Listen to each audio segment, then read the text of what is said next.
Hey guys, welcome back to my video. आज का video पूरा एंड तक देखिएगा क्योंकि ये वीडियो बहुत इंपॉर्टेंट है और ये एक क्वेश्चन बैंक की तरह मैंने बनाया है जो आपको लास्ट टाइम रिवीजन में भी हेल्प करेगा, अब जब पढ़ रहे हो तब भी हेल्प करेगा।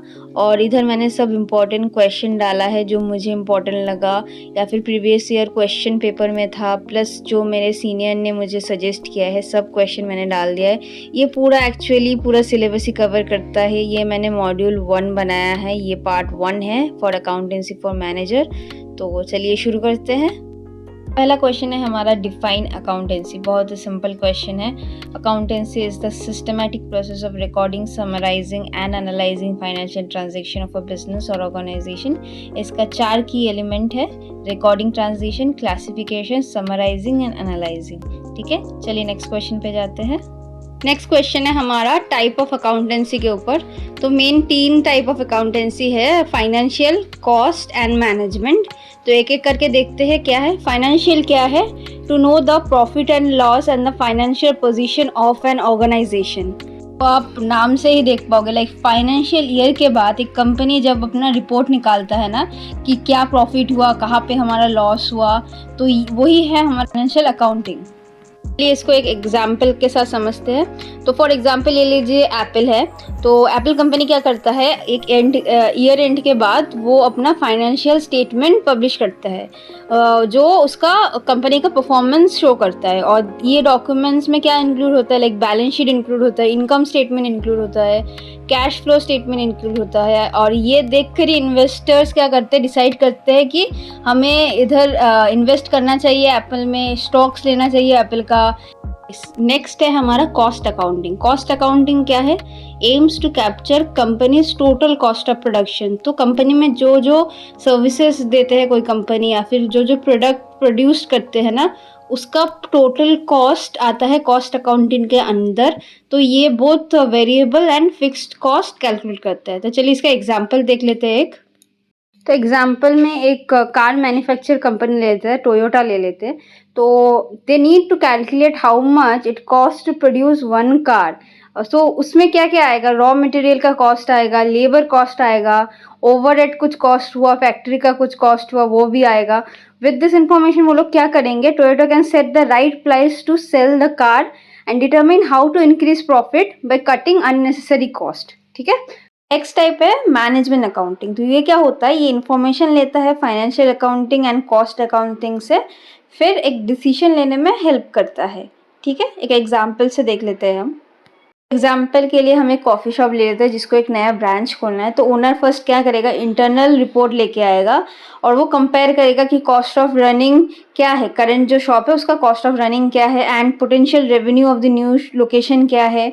और ये रिपोर्ट क्या करेगा, हेल्प करेगा ओनर को डिसीजन लेने के लिए कि नया शॉप खोलना है कि नहीं, और खोलना है तो कौन से लोकेशन में खोलना है। और ये मेन पॉइंट है, like this is not shared with any one outside business. Okay. तो नेक्स्ट क्वेश्चन है difference between management accounting and financial accounting. तो फाइनेंशियल अकाउंटिंग क्या है, वो based on companies monetary transaction, company का क्या प्रॉफिट एंड लॉस है, वो सब फाइनेंशियल अकाउंटिंग के अंडर आता है। और मैनेजमेंट अकाउंटिंग के अंदर क्या आता है, ये डेटा लेता है फाइनेंशियल अकाउंटिंग से एंड कॉस्ट अकाउंटिंग से फॉर इंटरनल पर्पस। ठीक है। और फाइनेंशियल अकाउंटिंग का नेक्स्ट पॉइंट क्या है, report for both management and external user. But management accounting external user के लिए नहीं होता। Reports are made for managers only inside the company और ऑर्गेनाइजेशन। ठीक है। थर्ड पॉइंट है focused on recording transaction and prepare financial statement. Financial accounting क्या करता है, फोकस ऑन रिकॉर्डिंग ट्रांजेक्शन, जाके मैनेजमेंट अकाउंटिंग क्या करता है, हेल्प करता है मैनेजमेंट एंड डिसीजन मेकिंग में। ठीक है। फाइनेंशियल अकाउंटिंग का फोर्थ पॉइंट क्या है, include actual figure and based on objective data. ठीक है। और मैनेजमेंट अकाउंटिंग में एस्टिमेटेड वैल्यू भी हम यूज कर सकते हैं एक्चुअल फिगर्स के साथ। नेक्स्ट क्वेश्चन है क्लासिफिकेशन ऑफ एक्सपेंडिचर। तो मेनली हम 3 टाइप ऑफ एक्सपेंडिचर पढ़ रहे हैं यहाँ पे। फर्स्ट है कैपिटल एक्सपेंडिचर। वो क्या होता है कि मनी स्पेंड टू बाई और improve asset that will benefit the business for long time.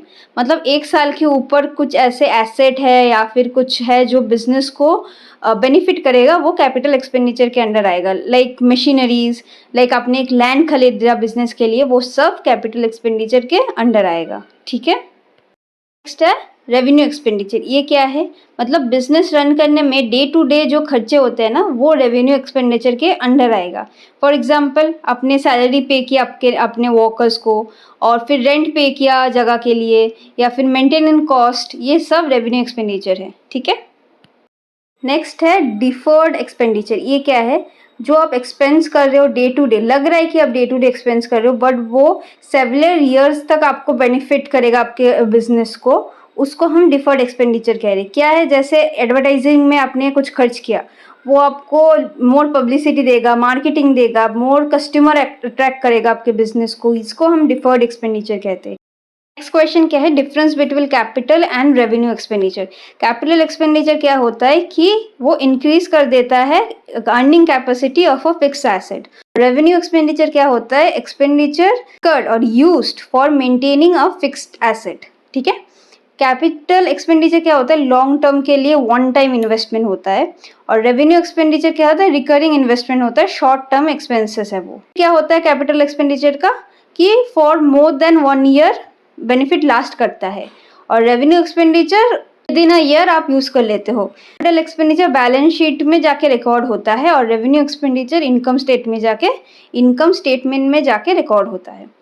तो कैपिटल एक्सपेंडिचर का नो डायरेक्ट इम्पैक्ट होता है, इम्पैक्ट कोई डायरेक्ट नहीं होता प्रॉफिट एंड लॉस में, जहाँ की रेवेन्यू एक्सपेंडिचर आपके प्रॉफिट एंड लॉस में अफेक्ट करता है। नेक्स्ट क्वेश्चन क्या है? Difference between capital and revenue received. Capital received क्या होता है कि जो फंड आप रिसीव करते हो फ्रॉम नॉन ऑपरेटिंग सोर्स, मतलब कोई बाहर का सोर्स से, that result in increase in capital and reduction in liability. जैसे कि आप सोच लो, आपने कुछ फिक्स एसेट सेल कर दिया किसी और को, तो आपका क्या हुआ? लायबिलिटी डिक्रीज हो गया, और लेकिन आपके पास कैपिटल आ गया, तो इसको हम कैपिटल रिसीव्ड कहते हैं। रेवेन्यू रिसीव्ड क्या है? ये day to day normal activities में आप कुछ गुड्स सेल करते हो या फिर बाय करते हो, वो इसके अंडर आता है। तो कैपिटल रिसीव का सेकंड पॉइंट क्या है? ये नॉन रिकरिंग है और लॉन्ग टर्म के लिए है। ठीक है, रेगुलरली ऑकर नहीं करता। जहाँ की रेवेन्यू रिसीव क्या होता है? ये रिकरिंग है, शॉर्ट टर्म के लिए है। थर्ड पॉइंट क्या है? कैपिटल रिसीव्ड आपके बैलेंस शीट में शो होता है, रिफ्लेक्ट होता है, as it increases the asset or decreases the liabilities। और रेवेन्यू रिसीव्ड क्या होता है? Recorded in the income statement. ठीक है। नेक्स्ट हमारा एमसीक्यू है on the topics we learn today, और मैं रिकमेंड करूंगी फर्स्ट आप क्वेश्चन देखिए, आप आंसर करने की कोशिश कीजिए, फिर आप आंसर देखिए। तो लास्ट तक देखिएगा गाइस, क्योंकि लास्ट में 2 बोनस क्वेश्चन हैं for test your understanding, and वो दोनों क्वेश्चन के आंसर मुझे कमेंट में बोलिएगा guys, because I don't know who all got both of them correct.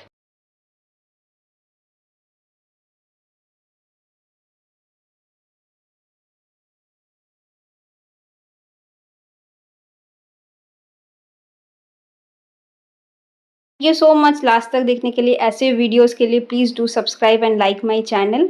मिलते हैं नेक्स्ट वीडियो पे। बाय।